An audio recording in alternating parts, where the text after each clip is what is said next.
Good morning, everyone. My name is Gretchen Musicant, and I'm a member of the Westminster Social Justice Ministry team. And every year we have a theme. This year's theme is moving from understanding to transformation, affecting change together, guided by God. Through these forums, we want to explore capabilities we need to build, norms that we need to examine, and norms we need to examine in order to be effective transformation partners in our community.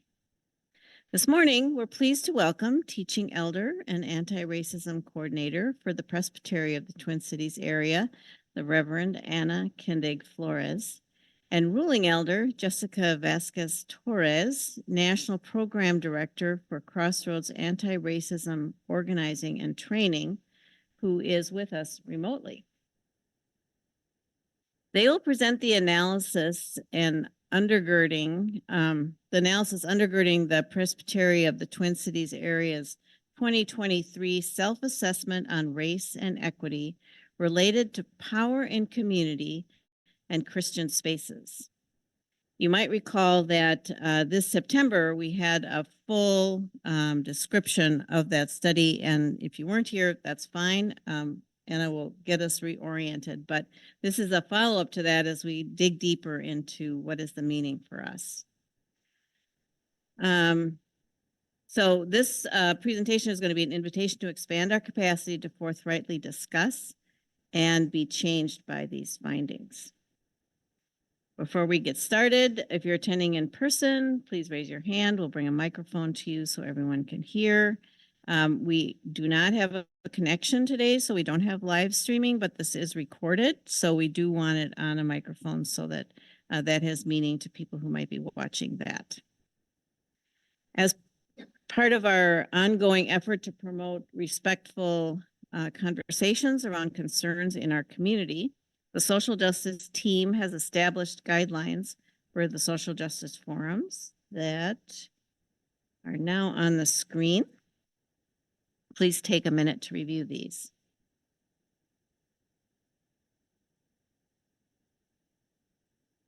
And now let us begin with a prayer.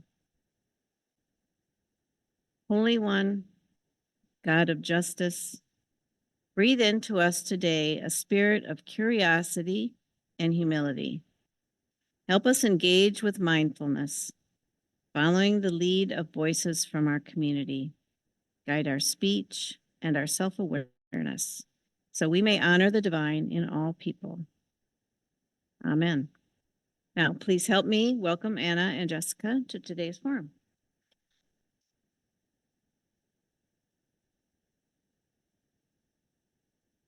It is so good to be with you all again this morning. It feels like we were never apart because we just saw each other in September.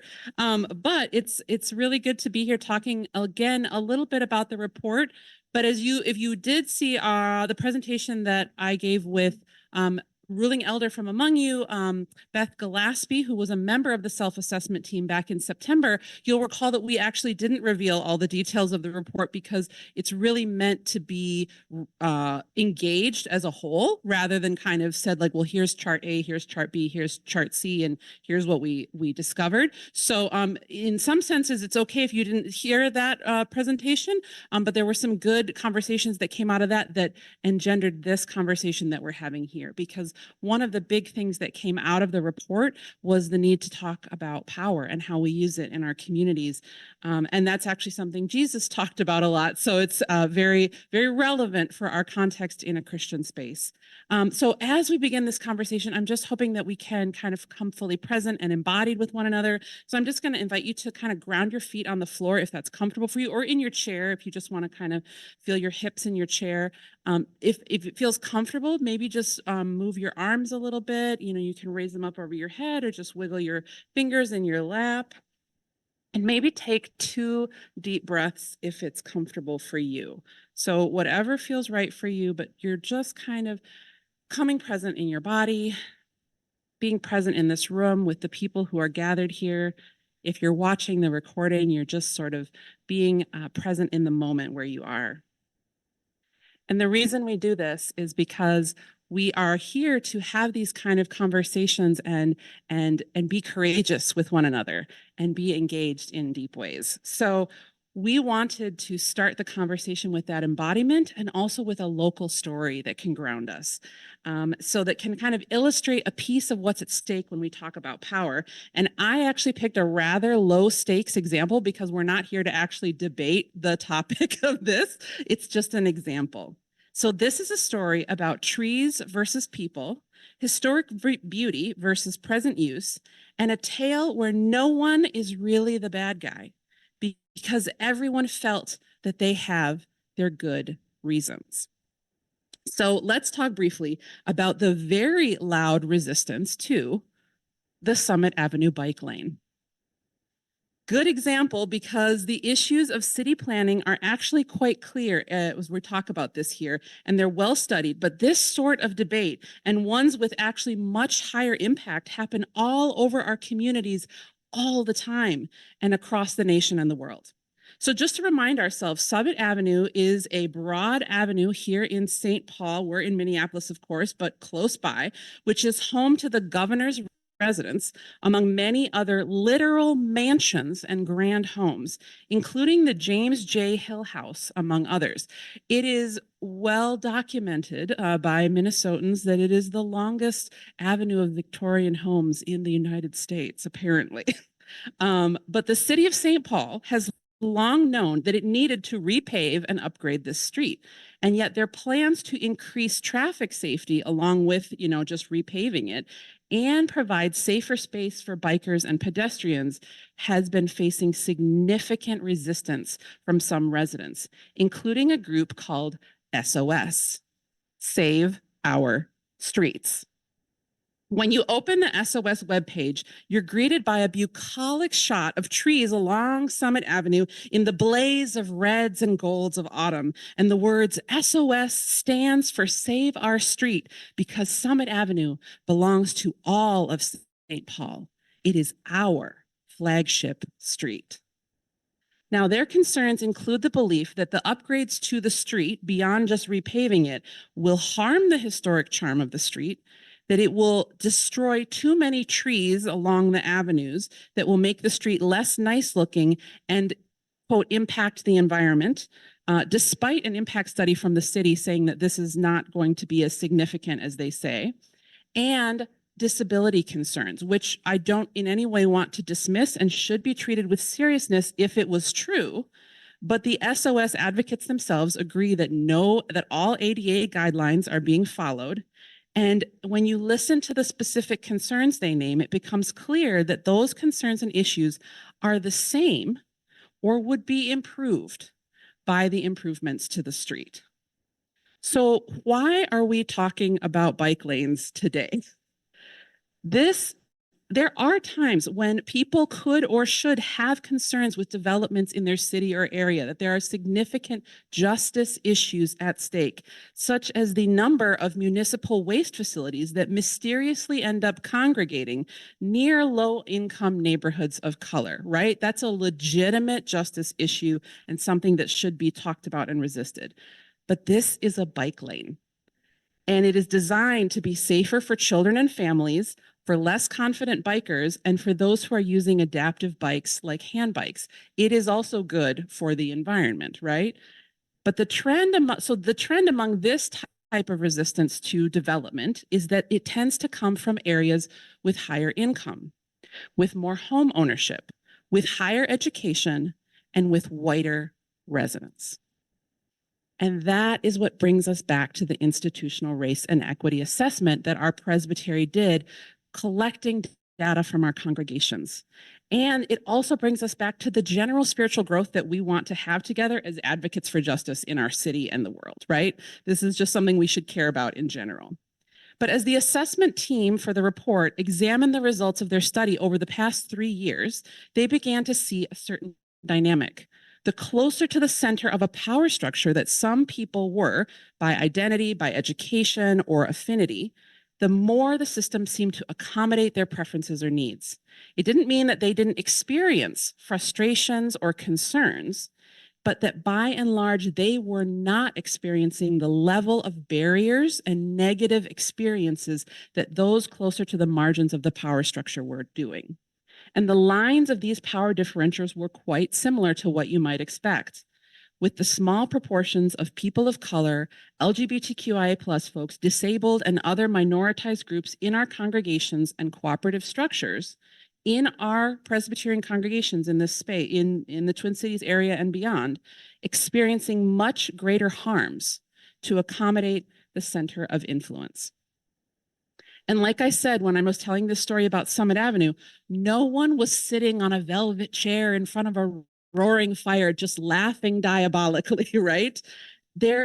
Everyone thought that they were doing what was right or good or best. SOS thinks that they are doing what is best for their community.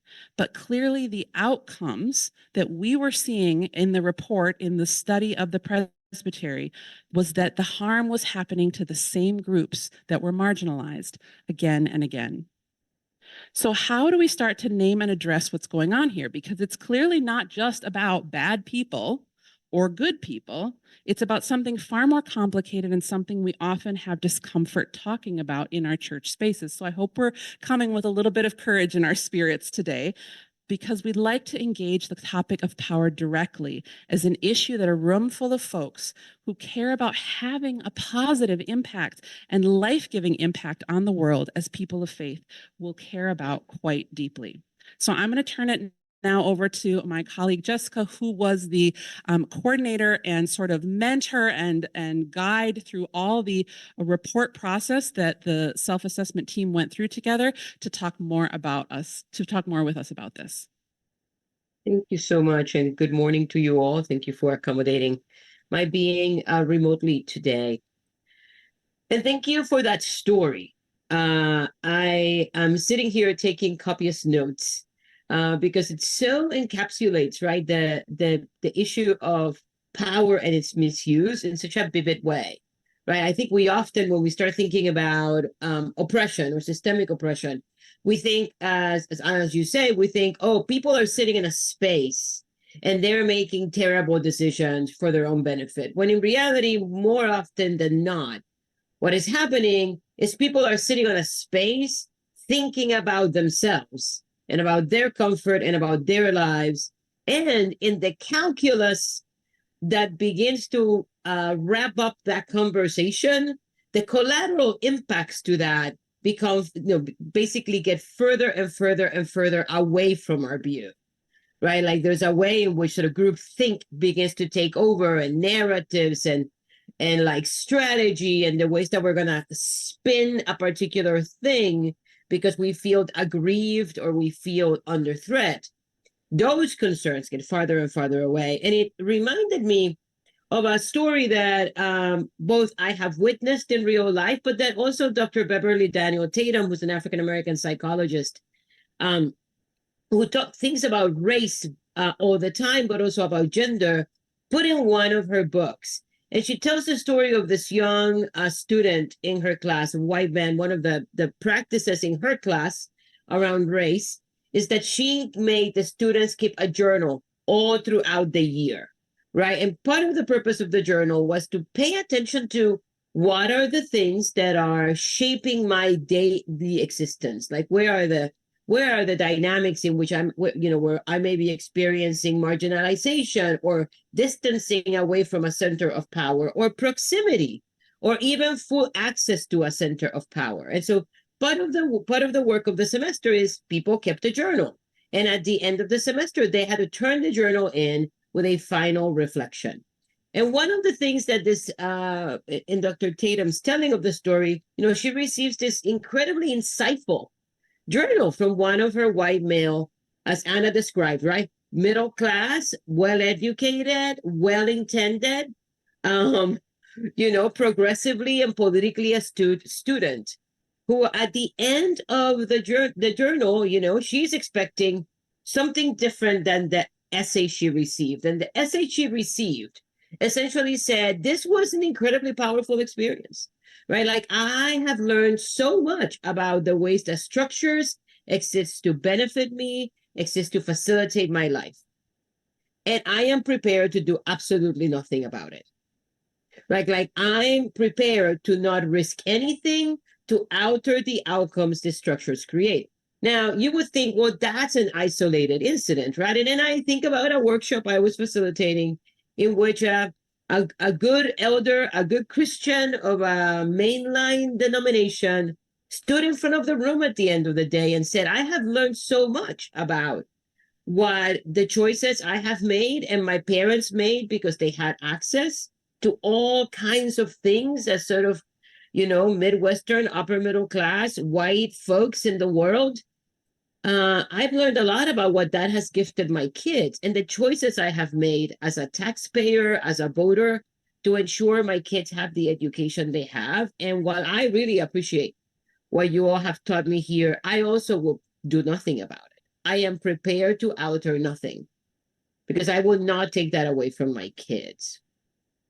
Now, so take a deep breath, because what I want you to hear, if it hasn't been made clear yet through Anna's stories and these two illustrations, is that the misuse of power that we are co-opted into, the misuses of power we are invited into, very rarely are how we begin the conversation. More often than not, the pathway into a misuse of power that reinforces inequity, it's our own comfort, our own safety, and the preservation of our own access and power, right? So I often think of this as a preservation calculus, right? That and it sounds something like this. I have a commitment to justice, and that commitment will enter a little machinery equation in which I will throw into that, I will divide that commitment to justice by risks and costs, right? Think of the risks and the cost as the gifts of donors, impact to membership, increase in conflict and discontent, unmanageable dynamics that I don't want to navigate, an alteration to the things that I find familiar and comfortable to me, which could be as simple as a rearrangement of furniture to the redirection of a street, right? You put that in the calculus, and at the end, what we see is that usually our willingness, that commitment to social justice, decreases the more risks or the more costs come to my way, right? So that there's a direct correlation between how much commitment I have spoken and articulated and how much I am going to act in that commitment, depending on how much risk I have to face, how much loss or cost I have to face for that commitment. And because we cannot often live with the tension between those things, what we end up doing is we begin to create spin, right? We create all kinds of narratives as to why we can do this, why this is not the right time, why this is the wrong moment, why we have to wait for, I hear this in institutions a lot, well, we have to wait for the new leaders to arrive because, it's a time of transition. We can't be doing that. Or, we need to move incrementally, which, by the way, I don't disagree. Incremental change is helpful, unless we are using incremental change not to act, right? When we invoke incremental change to actually slow down process because it's not connected to a strategy for change. So that preservation calculus kicks in, and it usually kicks in by one or two people, but it's contagious, right? So that once one or two people begin to invoke that preservation calculus into a conversation, people begin to awaken to their own sense of threat or discomfort. I want you to think of this. Another way to think about this is about threat management. That human beings we are not conditioned. We are not set up to live in ambiguity or discomfort. In fact, we do not thrive in that space. And what happens is, the more we experience threat and discomfort, alterations to the things that make us comfortable, to the things that give us routine, a sense of direction, the more threat begins to rise in us. And the more threat begins to rise in us, the more we seek to confront it and to control it. And because we can't just say, the problem is us. The problem is, I don't want a bike lane in front of my house because it's going to decrease the value of my property. And I really want to live in the longest Victorian home in the world. That's why I bought this thing here. We can't just say that. So what we say is, oh, it's the trees. Oh, it's a cost to the whole city, right? We don't have enough self-reflective like disciplines to be able to say, no, the reality is I am uncomfortable. I'm feeling threat. I feel a loss. Like I don't want this. This is not what I signed up for when I signed up to do this work, right? So that preservation calculus is one of the ways in which misuses of power actually begin to populate a community, to populate a structure, and to populate institutions. Now, these are things are pretty happened over time. They're part of our, as I said, it's part of how we are wired together. And it is reinforced by the society we live in, right? In the US, we tend to be a society where comfort is a driving force, right? I think about the 75 cup holders on a minivan, right? Like we build literally our lives around comfort. I think about ideas like purple churches, for example, as a way of not talking about the political realities that we live in. And by political here, I don't mean questions of political party. I mean the social arrangements that bind us together and that shape us into community together, right? If we say we're a purple church, what we're saying is, well, we can't talk about any of the conflicting things because we don't want to make anyone uncomfortable, right? Like the ways in which we center comfort, we center a kind of neutral way of being, of good people gathered together to do good things, to meet the needs of the least of these in as comfortable a way as we possibly can, so that nothing in our lives gets altered. And one of the challenges, I want to go back to the young student and to that young parent that I had in my workshop. The challenge of that is that whenever that becomes the driving force, what we end up doing, sadly, is that we begin to compromise and to limit the scope of whom we are in community with, right? Like the idea of who is my community, to whom am I accountable, for whom am I called, to whom do the benefits of a good street and safety and access belong, become really narrow when that preservation calculus comes into existence. Take a deep breath. Let it out. Take a deep breath and let it out.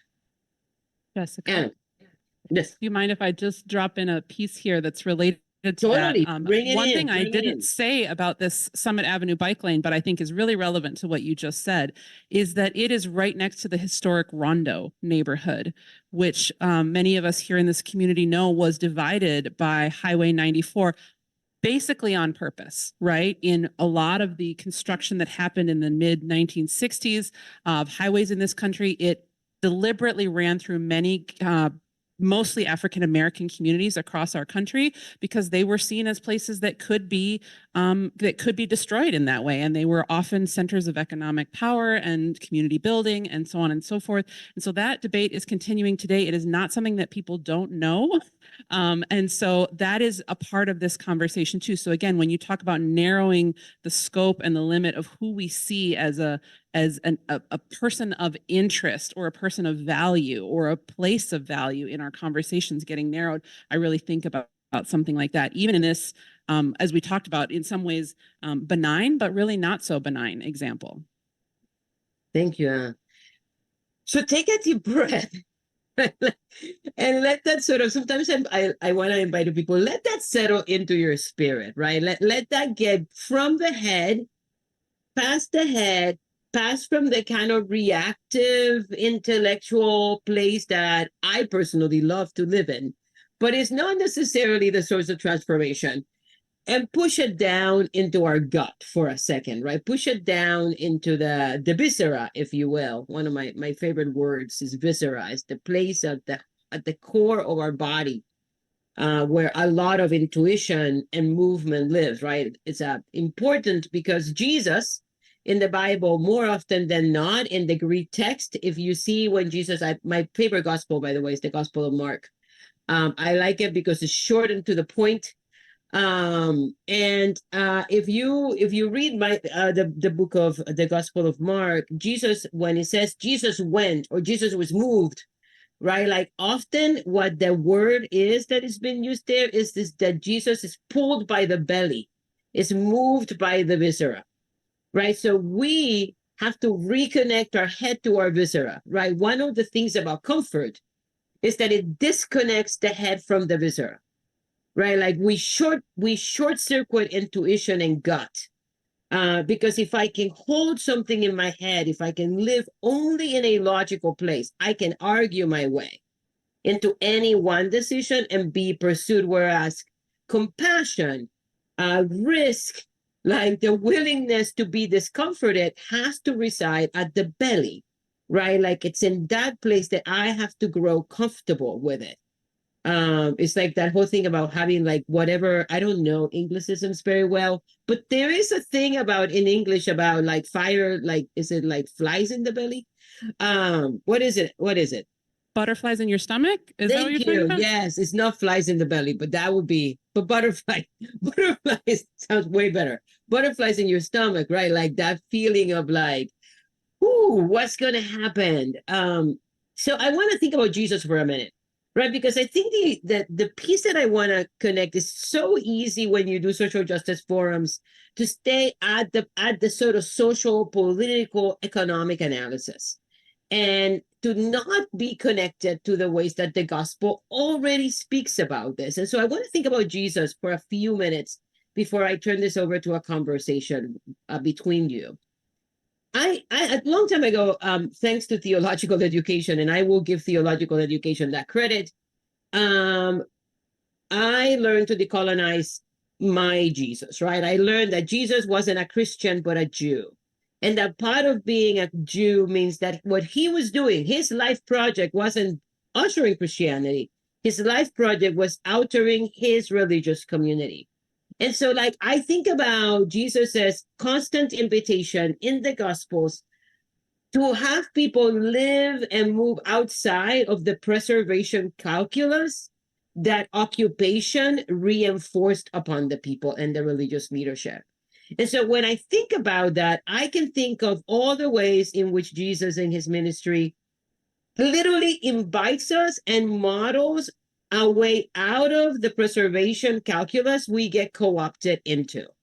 From eating with the marginalized, from touching and noticing the most ostracized, from centering the most invisible and socially powerless, from challenging the gaps between word and action of the religious leadership at the time, like from politicizing the work of the religious community and authority. I think about Jesus's very first sermon, right, in the synagogue, like release the prisoners, set free the prisoners, bring sight to those who cannot see, right? Like, and I think about the ways that he spoke truth, but also the ways that he collaborated and built collaboration. And so I think about Jesus as one who models for us a constant invitation to disrupt a self-preservation calculus. That I think it's important to think about that. And I also want to think about who we are as a religious community, right? Like I became a Presbyterian because of the Book of Order. And one of the things that I love at the very end of the first chapter of the Foundations of the Church, it closes with the following words, that the church is sent to be Christ's faithful evangelist. And it gives us a couple of statements about this, but the very closing statement is to free people from sin, suffering, and oppression, and to establish Christ's just, loving, and peaceable rule in the world. And I don't think that you can establish Christ's loving and peaceable rule in the world through a preservation calculus. That you actually have to be willing to reimagine and to expand the view to see the fullness of the community. we are making decisions in relationship with and in accountability to, that we are responsible for. So finally, I think about the piece from the 1967 confession, right? That we often get cited, that, we say in the confession, with an urgency born of this hope, the church applies itself to present tasks and strives for a better world. It does not identify limited progress with the kingdom of God, nor does it despair in the face of disappointment and defeat. It's in steadfast hope the church looks beyond all partial achievement to the final triumph of God. And I think about that invitation to constantly be striving through and pushing through, right? The places where a preservation calculus wants us to have a narrow and limited idea of what the realm of God among us requires and is looking for. So why do we misuse of power? We misuse power because we are caught in a preservation calculus and we are co-opted by it, and our human condition makes us particularly vulnerable to it. So take a deep breath, let it out. Take a deep breath, let it out. So I wanna invite you to do a little bit of reflection, and I wanna invoke one moment in which Jesus actually has to be agitated out of the preservation calculus that he is caught in. And this is one of my favorite stories of the Bible, and because it sets Jesus right. Right? And it's the story of the Syrophoenician woman, right, who comes to Jesus and says, hey, your table, expand it, make it bigger, like, right, bring healing, restoration. And Jesus dismissively, calls her a dog and tells her the table is closed, right? And she, in this incredibly self-possessed, deeper understanding both of her life and of her concerns and of her needs, but also of what agitational power looks like, says to him, yeah, but even the crumbs, right? Like even the crumbs. And there's this moment in which that self-preservation, that guy who's so concerned with his own community's awakening, realizes that he's become co-opted and caught in the very thing that he is pushing people out of, right? And, has a turnaround, literally has a metanoia moment where it's literally turned around into a different place. So the question that I have for you in your reflections in the space where you are now seeing each other and sharing is, where have you seen the preservation calculus operating in your life, or operating at Westminster? And to what consequences? Right? Where have you seen the preservation calculus operating in your life and at Westminster, and to what consequences? I'm going to trust that those of you in the room can now help me make this transition. Yes. So what we're going to do is we're actually going to get in some small groups, maybe by half and half of the room here. And if you are on the live stream, welcome. I know you might have missed the first part of our time together, but if you want to use the chat function to just drop some thoughts on this, we will try to include you as we kind of come together after a little bit of conversation time to not only share a little bit about what we were thinking and talking about together, but also do some Q&A. So if you have any thoughts or questions, things like that you want to bring into the room for Jessica or for this wider conversation. I know this is kind of a question that goes personal, right? But as Jessica, you were naming, how do we move from the head to the guts, right? This is inviting us to sit with that visceral understanding of this topic and say, where am I in this? Where are we as a congregational space, right, in this topic together? So as you take a little time to just briefly connect together, we just invite that question, and we'll give you like a 2 or 3 minute warning when we come back. All right, thank you.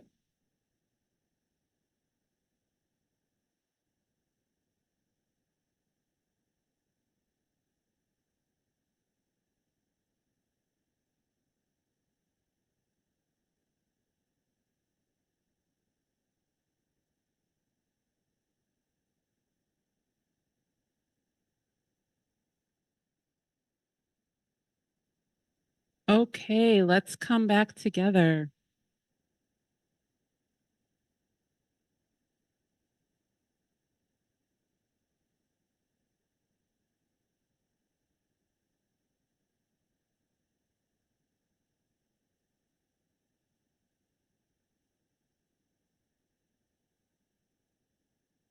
All right. What were you all hearing in your groups? What is kind of moving in your spirit? And what comments or questions do you have? I'm going to start with something from the live stream that mentions healthcare. And says, as a healthcare provider, it's really tough to get out of thinking of frustration with the American healthcare system. Reimagining it and making meaningful change feels so daunting. And I think if we want to look at systems that are about preservation paradigms and the calculus of comfort, right? Obviously, it causes discomfort and pain and harm to so many. But who is comfortable? Right? There are insurance companies that are quite comfortable. There are some pharmaceutical companies that are sitting pretty, right? And there are some administrators who are doing A-okay, right? And I'll just say real quick here, I don't know if any of you have been following the issue with Fairview Health Services and the eliminating of most of their chaplain department. That's where I worked up until 3 years ago. They eliminated almost all of my colleagues from one of the highest diversity areas in our city, right? The Somali Muslim Riverside, Cedar Riverside area and so many other places. All the Muslim chaplains from there have been let go, right? So the preservation paradigm is what for the bottom line of the system. And I don't want to make chaplains into some sort of monolithic like hero, right? They chose not to unionize when, at a certain earlier period of time because they believed that the system would keep them safe and would take care of them. And I say that because I did raise that issue a couple of years ago, right? And I'm not just saying that every individual person sat at home and made a list. Oh, I'm getting dramatic over here, and said, I'm not going to do this because of X, Y, and Z. But there was a strong belief, and there's a strong belief among many of us in our communities that if we do the right things, if we say the right things, if we have the right identities, we will be taken care of and kept safe. And the closer we are to centers of power in certain parts of our lives, we can more easily believe that. So it's just worth noting that, yes, that's a really good example. What did you all hear in your groups? And Anna, as we turn to the folks in the room, I think the other piece that I want to add to that list of folks that you named in the healthcare system, I don't want to forget about investors, right? That in the United States, one of the reasons why healthcare is a business is that people invest in it, right? Like that. It's donor dependent often or grant dependent, right? That it is by and large a for-profit business. And so if you make it a for-profit business, then that means that folks like us become invested in the returns of those systems back to us. And so I don't want to take us out of that picture as people who become shareholders in just systems. Yep. What do our portfolios say? Other thoughts? So picking up on that, actually, investment was a notion that was brought up in our group, both from a personal perspective, thinking about how do we balance our interest in socially responsible investing with perhaps lower returns, some of that's where the comfort rub might be. And then also Westminster as an institution has a significant portfolio that is invested, and how far have we reached in terms of thinking about how are we using those funds? And I could speak a lot more about that, but I'm not going to. It's a passion topic. I love it. Yeah. Any other thoughts from the group? Yeah, other group. The other group. Do you want to? We have a microphone for y'all. What came forth? Well, another thing that came forth for us from a Westminster perspective is our building and how it's used, how we might use it, how the community is involved, and also how we have gone about with the the things that we put in the building. Mm. And what message do they give? What message does the furniture give? How inclusive does it feel? How welcoming? How familiar does it feel? And so just thinking about those choices that have already been made, but what can we do with what we have at this point? Absolutely. Absolutely. I think a great question when walking into any space is to ask, who is this made to be comfortable for? And that's the easiest thing to miss when it actually makes me feel comfortable. You know what I mean? Or when I'm used to that space, or when right? So how do we walk into the space as if we were strangers and say, if I had never seen this space before, who would I understand that it was for?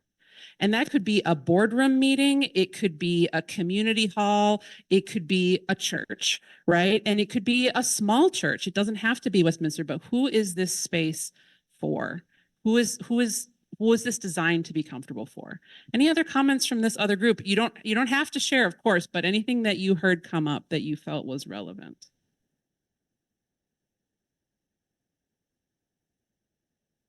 We talked about three main themes here. I think there was discussion around the use of the Westminster Church building for instance, allowing homeless people to stay overnight, or soup kitchens or things like that. And just kind of some of the controversies over the years about that. I'm a new member, so I can't speak to that, but it was brought up. Also, there was another story that was similar to the street story that was shared. About another area of St. Paul with development and how people feel about that and how they want to protect. And then I was sharing a little bit about why I joined Westminster, and one of the main reasons was because of the social justice